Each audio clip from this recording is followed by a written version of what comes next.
Chapter 5. I couldn't breathe. I couldn't cry out. My heart seemed to stop. My chest felt as if it were about to explode. With a desperate, terrified effort, I spun around. "Josh!" I shrieked. "You scared me to death! I thought..." He let go of me and took a step back. "Gotcha," he declared, and then started to laugh. A high-pitched laugh that echoed down the long, bare hallway. My heart was pounding hard now. My forehead throbbed. "You're not funny," I said angrily. I shoved him against the wall. "You really scared me." He laughed and rolled around on the floor. He's a real sicko. I tried to shove him again but missed. Angrily, I turned away from him, just in time to see my bedroom door slowly swinging open. I gasped in disbelief. I froze, gaping at the moving door. Josh stopped laughing and stood up, immediately serious, his dark eyes wide with fright. I could hear someone moving inside the room. I could hear whispering, excited giggles. Who's there?" I managed to stammer in a high little voice I didn't recognize. The door, creaking loudly, opened a bit more, then started to close. "Who's there?" I demanded, a bit more forcefully. Again, I could hear whispering. Someone was moving about.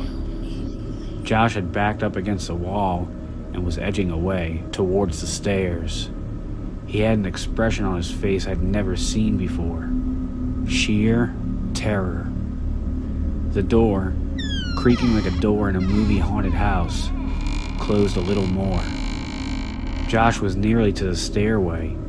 He was staring at me, violently motioning with his hand for me to follow.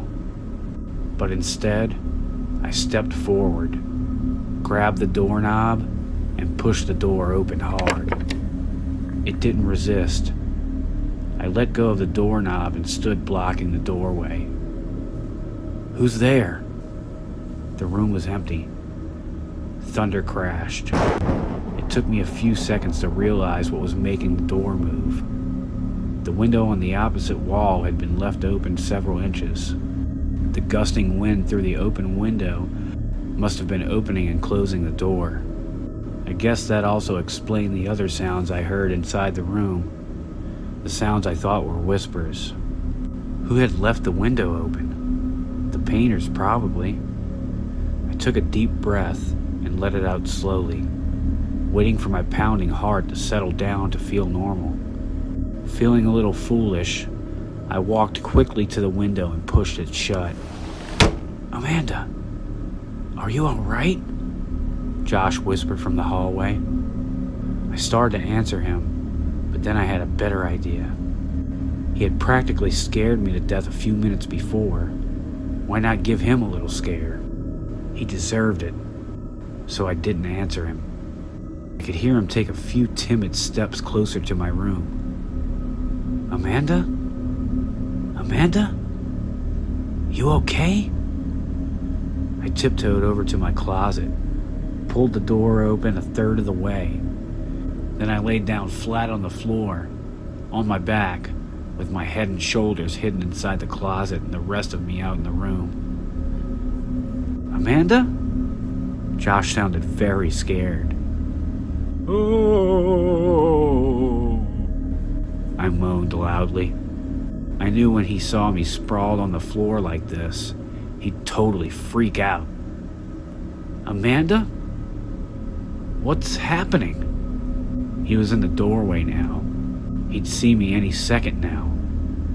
Lying in the dark room, my head hidden from view, the lightning flashing impressively, and the thunder cracking outside of the old window. I took a deep breath and held it to keep from giggling. "Amanda?" he whispered, and then he must have seen me because he uttered a loud, "Huh?"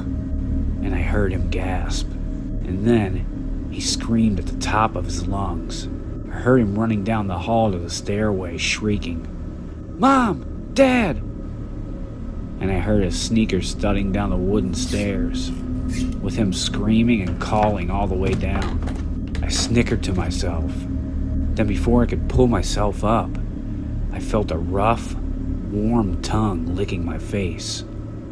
"Petey!"